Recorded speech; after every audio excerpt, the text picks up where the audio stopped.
a lot about colostrum this year.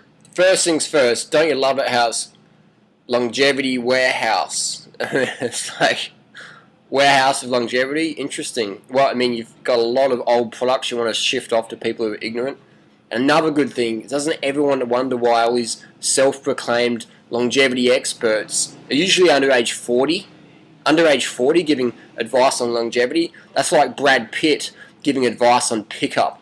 That's like Brad Pitt putting out his own pickup artist manual and saying, it's all in the fingers, man. I just click my fingers, 10 chicks come up with numbers, and it's all in the fingers. If you give me enough money, I will show you how to make these magic fingers work for you. Longevity experts under age 40. Great. Let's hear what we've got to say. And being, you know, I play the role in our community often as like a kind of a controversial character, bringing things in that people are like, oh, I thought we didn't do that. Yeah, because this is a vegan community, it's a raw food community. Daniel Vitalis promotes anti-vegan, anti-raw. So no wonder people are going, oh, we don't do that, we don't eat dead animals, and we don't cook our food because we believe raw food's inferior. We don't do that, Daniel. Pay attention. And I brought colostrum to the marketplace. To the marketplace? I mean, like, this indicates these people's sort of angle. Businessmen, business people, marketplace, industries, warehouse. Not educating people how to live, how to be healthy. It's more like, buy my product. This is a 6-hour event you pay money for to listen to me market my product. And at the end of the show, on the back stage of the room, we've got product for sale, tonight's special, just for you guys. Aren't you lucky? Bring it to the market, man. Colostrum's been around since the 80s, man.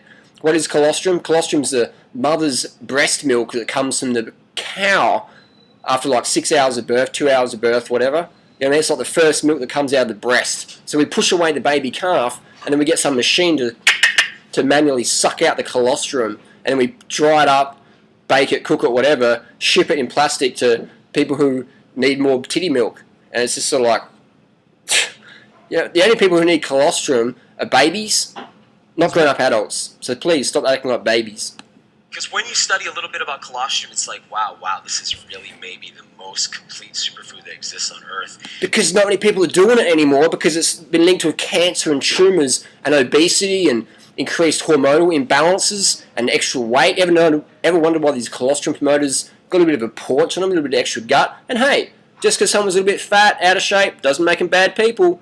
I just like to take advice and people getting the results I desire. Let's continue. How do I bring that to a vegan community? I was like, oh no. That's right. How do you bring it to a vegan community? It's sort of like bringing condoms to the Vatican. You know what I mean? It's sort of like you're bringing something that's not really welcome. We're beyond sucking tits from cows. We're beyond sucking breast milk from other animals. You know what I mean? We wash our hands when we pat cows. We don't suck their tits. So I mean, it's amazing. A vegan community, please go away. You know, stay out. And a lot of you have come up to my table to ask me questions like, and really, really intelligent questions. And I know you're because vegans are a bit smarter. We're not as docile as the milk drinkers. Thinking people, and I want to address just a few of the things that have come up. One of the questions is like, Daniel, it's colostrum from cows, and we're people. Yes. Is it good for people? And so who's had that kind of a question? Maybe if you thought about that a little bit yourself and maybe you want to know about that. So here's the kind of thing, if you do a little Google search, you find stuff like this. And it's funny because it's true. Cut out the middleman, you know what I mean? Just suck on the tit. I think that's really funny. Sorry, I know that's kind of gross, but hang here, Daniel says it's gross, but he's selling you the grossness in a little plastic powdered bucket. For some crazy amount of money. I don't even know what they're selling this colostrum for. How old is this colostrum? Please laugh at that. That's really funny. So that's the kind of thing... It is funny. It's hilarious. But sadly, it's bad for people's health. I'm not going to leave it on there. That's gross. Alright, so that's... Too much truth. Kind of thing. So people are like, wouldn't we do better on human colostrum? Yes. And I was like, well, I'm going to try to get that happening. but I can't. It's not... I can't do that, right? So I just want to answer that question. But you didn't really answer it. You just made a bit of a joke, sort of, you know, brush it aside. But it's a serious question, Daniel. Let's see you address it one day. I want to talk a little bit about how dairy products have come into our lives real quick, because right now dairy products are getting like a really, really dark reputation in the health food world, and a lot of people have really turned against them. And if you remember when we were kids, milk was like the uber health food. It did a body good. And today, it's kind of the opposite, and there's a lot of reasons. Because we're not freaking cows, man. We're not goats. We're human beings. Homo sapien, man, if you like the Latin terms. Homo sapien, man. We're not cows. We're not bovines. We need human milk, not cow milk, not goat milk, not dog milk, not rat milk, not cat milk, not horse milk. Human milk. Human. Human-milk. Human milk. Not colostrum, not cow titty juice, not bovine mammary secretions. Thanks. I think, I was talking to people about, people were saying, I don't think this is a food we should use. It's too mucus forming. It's too, what about this? What about that? And I was saying that to look at the modern way that we've had this stuff, the milk we grew up on was really pus-filled. It still is pus-filled. I mean, how many pus cells per mil are allowed in standard milk? It's about 800,000. How many pus cells are allowed in colostrum? I don't think there's even regulations. That would be a good question. How many pus cells in colostrum? Injected with genetically modified hormone. It was factory farm. It was grain fed. It came from weak animals with weird mutated genetics, and it was making us sick. There's no question. And even if it's organic, free range, cold, raw, bloody whatever, it's still got over 80 active hormones naturally occurring. Notice how our guest speaker today didn't address that. Bad for business. You know that saying, don't throw the baby out with the bathwater? I've kind of been saying to people, it's sort of like when I found out genetically modified corn existed, I didn't decide to stop eating vegetables. When I found out I was a human, I didn't decide to stop drinking cow's milk.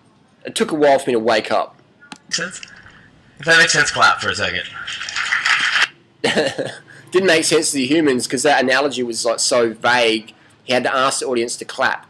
If you have to ask your audience to clap, you know you're on the wrong track, or you're in front of the wrong audience. I would never, I'm not suggesting people go to the supermarket and pick up, trying to get from the factory farming world their foods. But I want to say that dairy products have been with us now for about 8,000 years. Which is like 1 second in 1 year in terms of human evolution or creation, whatever you buy into. You know what I mean? It's like 8,000 years. It's nothing. It's nothing. There's trees older than that. 8,000 years. And you know that the only place that scientists have accepted that in our genetics our food has changed us is around dairy food. But it's not for everybody. Which scientist? Says who? And I want to be clear about that. So let's set the record straight. 8,000 years ago, some agriculture... Let's set the record straight. You're on stage, marketing product, talking about absolute nonsense. You know what I mean? Absolute nonsense. You're telling people to drink cow's milk when they're humans. That's like walking up to a cat and pushing it away and say, hey, cat, you're meant to drink horse milk. Oh, no, sorry, horse, you're meant to drink goat's milk. Sorry, human, you're meant to drink cow's milk and you're meant to buy it from me because my product's the best. And you pay to come to my longevity seminar and I will tell you why you should pay me extra for my products. It's incredible. In certain parts of the world, we're going to skip those. In some parts of the world, a gene has been activated that causes something called lactose persistence. That means that the part of us that can digest milk when we're children, because our moms give us milk, has persistence. It's human milk, not cow's milk. Big difference. Human colostrum, big difference to bovine colostrum. Different hormones. Milk is really mucusy. Milk is really bad for digestion. I think people are making really big blanket statements. No, it's from a cow. We're humans. Again, cow milk for cows. Human milk for humans. It's basic biology. We learned that in grade 1. It's fair to know, hey, there's 8,000 years of history, and we can't blame a whole bunch of recent epidemiological problems on something that has 8,000 years of history. Does that make sense? 8,000 years doesn't mean anything, you know what I mean? It's nothing. It's throwing the baby out with the bathwater. And we know tribal people like the Maasai warriors. Anyone ever seen the Maasai warriors in Africa? These are guys who can jump 6 feet in the air, right? And they hunt lions with spears. Did I just hear him say, Maasai can jump 6 feet in the air? If that was true, that would set every single Olympic high jump record ever. And last time I checked, there wasn't any Maasai high jumpers or long jumpers. They're one of the unhealthiest, most violent cultures living on the planet ever. The diet consisting of dairy and blood. And if anyone watches a documentary of the Maasai, they're not doing that by choice, they're doing it by necessity. That's all they got. I mean, I saw a documentary, they had a tent made out of skin, just a piece of skin covering themselves between them and the rain. So they jump 6 foot in the air and hunt lions with spears. Okay, I think someone needs to get out a bit more. So I just put that out there to say I think it's a really valuable food, and I think we should look at, since we are... Look at all the products here. You know what I mean? Products. This is an infomercial. But the funny thing is, people pay to see this infomercial live. You can just sit back and watch it on TV. Or watch it on YouTube for free. Stewarding cows. I talked the other day about how the animal that gave rise to the cow, or the... Does anyone remember what it was called? The aurochs. The aurochs is an extinct animal today. Now we have cows and we don't have the animal cows came from, and now we are responsible for the last genetics of the cows. And what do we do with that? And here we have someone who's bagging fruit because the fruit's been, like, altered somehow. But now they're selling products from bovines that have been altered just as much as fruit, if not more. You know what I mean? It's sort of like, why do these people bag fruit? Because fruit's bad for business. You can't really sell fruit. You can't really sell bananas. You know what I mean? They sell themselves. What you need to do is just educate people. Alright, I'm going to wrap it up. So what's the bottom line here? Do humans really need to consume animal products? Do we really need to consume the bovine mammary excretions, the caprine mammary excretions from horses? Equine mammary excretions? How about rats? Do we need to drink rat's milk? Is rat's milk going to be the latest superfood next time? Isn't it amazing these people keep jumping from, this is the best ever of superfood, man. Cacao's the best ever. Goji's the best ever. Chaga's the best ever. Durian's the best ever. Now it's colostrum, man. It's honestly the best ever. Ever.